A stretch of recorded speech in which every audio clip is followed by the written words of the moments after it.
Assalamualaikum warahmatullahi wabarakatuh. Saya Nazira binti Zainal Abdin bernombor matrik 252372. Video ini disediakan bagi subjek BPIN 3053 Management Information System. Sisi Innovative High Performance Work System. Okey, kita pergi dulu kepada definisi inovatif. Okey, inovatif menurut pengertian definisi.com, inovatif sebagai mencurahkan segala kemampuan diri dalam berfikir untuk menciptakan sesuatu yang baru bagi diri kita maupun masyarakat dan lingkungan sekitar kita. Okey, manakala bagi setinggi pula didefinisikan sebagai sekumpulan beberapa amalan sumber manusia yang saling berkaitan antara satu sama lain. Apa itu amalan sumber manusia? Amalan sumber manusia itu merangkumi aktiviti seperti pemilihan, penilaian prestasi, latihan dan papasan. So, amalan ini direka untuk membantu untuk meningkatkan keberkesanan pekerja dalam sesebuah organisasi. Sistem kerja berprestasi tinggi ini dia merupakan gabungan khusus amalan sumber manusia, struktur kerja dan proses yang memaksimumkan pengetahuan, kemahiran, komitmen dan fleksibiliti pekerja itu sendiri. Okey. Dalam ketika lain, sistem ini dibina bertujuan untuk melengkapi atau mencapai matlamat organisasi yang telah ditetapkan. Secara ringkasnya, untuk melancarkan segala proses pengurusan di dalam organisasi, baik bagi pekerja bawahan ataupun pekerja atasan. Sistem kerja berprestasi tinggi ini diwujudkan bagi menggantikan sistem kerja yang menggunakan kaedah tradisional kepada sistem yang moden yang boleh memudahkan pekerjaan setiap pekerja. Masalah yang sering dilihat oleh pekaji-pekaji berkenaan sistem high performance system ini sering dikaitkan dengan hubungan pekerja dan pengurus atasan dalam sesebuah syarikat apabila menggunakan sistem kerja berprestasi tinggi ini. Seperti yang kita dapat lihat di Malaysia terutamanya, terdapat pelbagai sektor, sama ada sektor perkilangan, perbankan, pendidikan, semua kalau kita dapat lihat sekarang menggunakan sistem yang teratur. Kalau dulu contohnya perbankan menggunakan kaedah tradisional, pekerja bank perlu menyediakan rekod secara manual, secara dalam tulisan. Kini perbankan telah berpindah ke satu generasi baru yang menggunakan sistem di mana pekerja hanya akan memfokuskan kepada penggunaan sistem. So, dari penggunaan sistem itu akan mengurangkan beban pekerja. Ciri utama sistem kerja berprestasi tinggi ini pertama adalah dari segi reka bentuk kerja itu. Reka bentuk kerja sistem kerja berprestasi tinggi ini dia memfokuskan kepada proses utama perniagaan yang menorong nilai pelanggan dalam mewujudkan pasukan yang bertanggungjawab. Reka bentuk HPWS ni dia akan memberikan kebebasan kepada pekerja untuk mengubah jadual kerja mereka asalkan matlamat syarikat atau organisasi tercapai.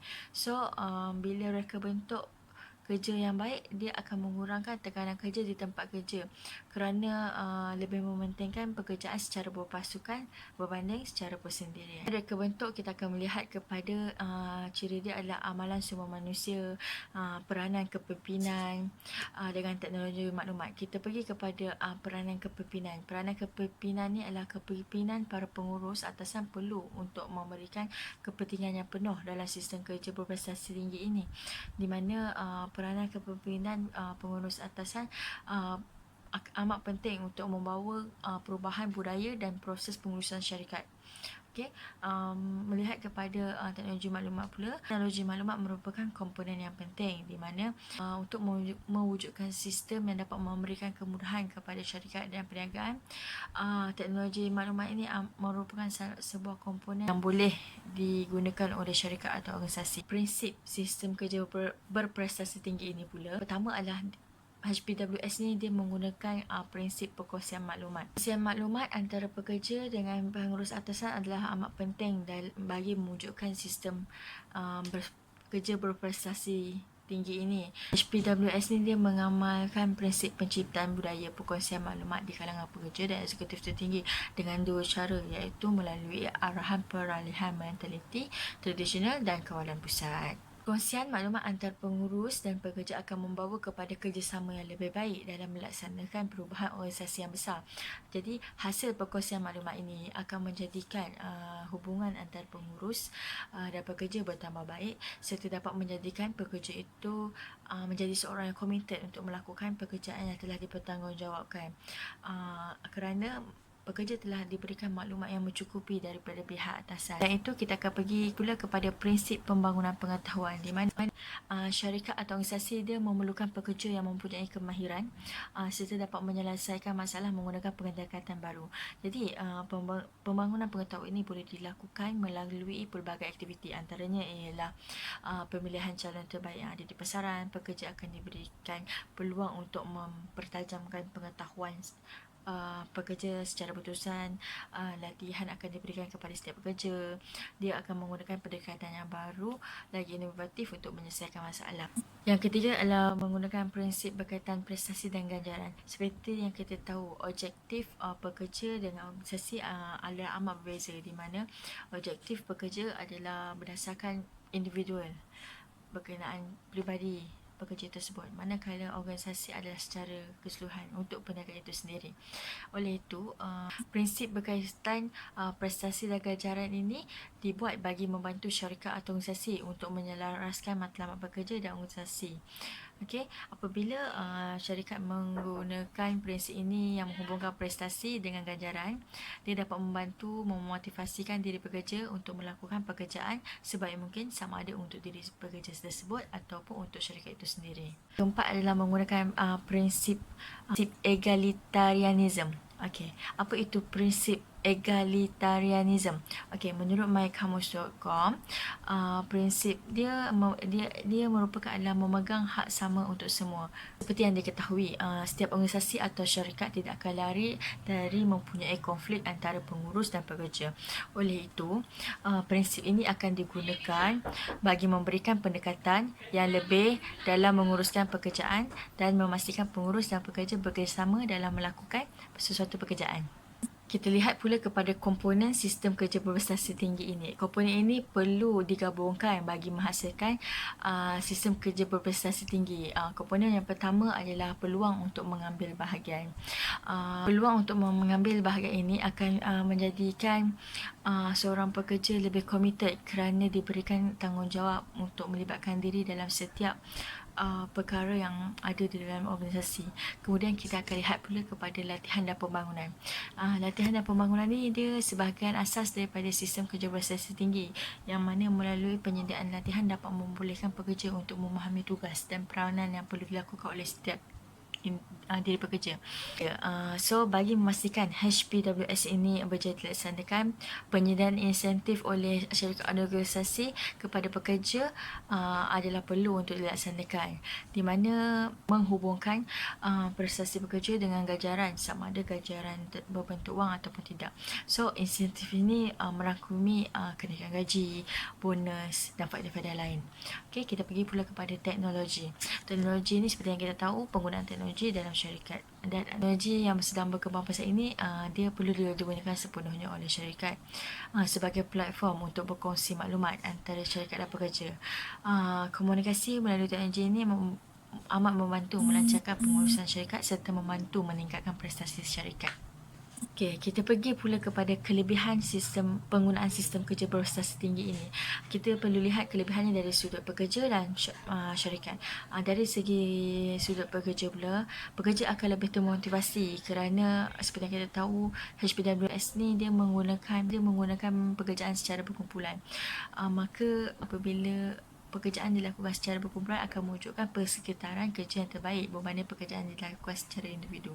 Yang kedua, kita akan lihat pekerja akan lebih komited untuk melakukan pekerjaan yang ada di syarikat apabila mereka mempunyai maklumat yang mencukupi daripada pihak atasan. Okey, kelebihan bagi organisasi dalam sistem kerja berprestasi tinggi ini adalah dia akan meningkatkan produktiviti syarikat. Hal ini kerana penggunaan sistem dalam setiap bidang pekerjaan dalam sebuah syarikat atau organisasi akan berupaya untuk meningkatkan produktiviti syarikat. Penubuhan sistem yang sistematik yang lagi berinovatif akan membantu pekerja untuk melakukan pekerjaan dari manakah sekaligus melancarkan pengurusan organisasi. Untuk penggunaan sistem ni akan membantu syarikat atau peniaga untuk memberikan kecekapan maksimal kepada pekerja dalam menghasilkan output yang tinggi. So dia akan memudahkan pekerjaan pekerja dan membantu pekerja untuk menyelesaikan pekerjaan yang telah ditetapkan. Kos yang rendah pula di mana apabila kadar pusingganti pekerja di sebuah syarikat itu yang rendah akan menjadikan syarikat mengeluarkan kos yang rendah kerana tidak perlu memberikan latihan kepada pekerja silih berganti di syarikat. Kita pergi pula kepada kelemahan sistem. Kelemahan sistem ni yang pertama adalah komunikasi yang kurang tepat. Seperti yang kita tahu, komunikasi yang paling tepat adalah komunikasi dua hala. So bila komunikasi menggunakan sistem ini, kita ketepatan untuk penyampaian informasi itu dia akan pantas, cuma kita tak tahu sama ada tepat atau tidak. Kandungan komunikasi yang cuba disampaikan oleh sistem ini akan diterjemahkan dalam keadaan yang kurang tepat. Okey, yang kedua, dia akan sukar untuk diterapkan kepada pekerja yang berusia.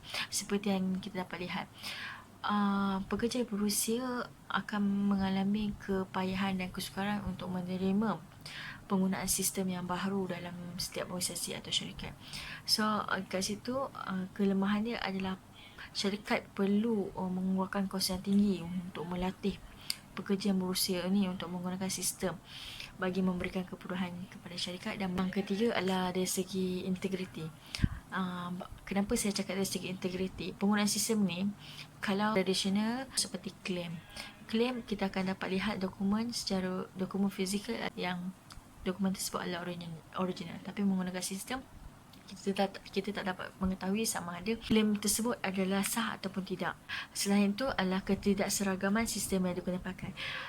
Di Malaysia terutamanya, setiap sektor perniagaan yang ada di Malaysia menggunakan sistem yang tidak sama. So di situ sekiranya pekerja A kepada pekerja B, dia akan mengalami kesukaran dalam mengadapt sebuah sistem sesuatu syarikat itu sebab kita tak ada sistem yang seragam. Pergi company A sistem dia lain, pergi company B sistem dia lain. Okey, selain itu yang kelima adalah kos yang besar. Penggunaan sistem ni akan kos yang sangat besar.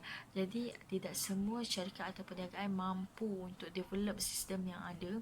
Dan yang terakhir adalah berkenaan ketidakstabilan rangkaian. Seperti kita tahu, teknologi tidaklah stabil seperti negara-negara lain yang maju.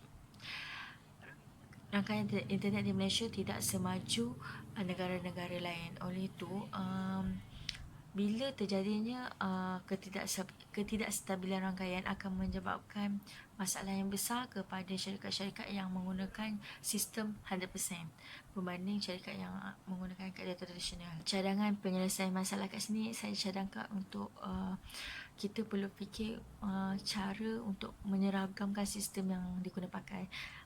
Bila semua sektor menggunakan sistem yang sama, maka negara kita akan mempunyai pekerja yang pantas dan efisien. Pekerja juga dapat meningkatkan produktiviti syarikat atau perniagaan yang dapat menyumbang kepada KDNK negara. Selain itu, cadangan penyelesaian ini adalah setiap syarikat yang ingin mewujudkan sistem perlulah mendapatkan pendapat pekerja terutamanya, sebab seperti yang kita tahu sistem itu dibuat bagi memudahkan kerja pekerja. Okay? Seperti kita tahu pekerjaan tersebut dilakukan oleh pekerja bawahan, so sepatutnya pengurus atasan perlulah mendapatkan idea-idea dan cara-cara kerja dalam bagi mewujudkan sistem baru untuk pekerja. Secara keseluruhannya, saya simpulkan bahawa bagi mewujudkan budaya korporat yang seragam dan komited adalah penting bagi menggabungkan pasukan pengurusan dan pihak atasan bagi mewujudkan sistem kerja berprestasi tinggi yang berkesan. Daripada bukti-bukti kajian-kajian yang terdahulu oleh pengkaji berkenaan sistem, di mana para pengurusan perlu bijak dalam memahami fungsi sistem kerja berprestasi tinggi serta mengimplementasikan segala komponen sistem kerja ke dalam syarikat atau perniagaan. Sekian, terima kasih dari saya berkenaan Innovative High Performance Work System.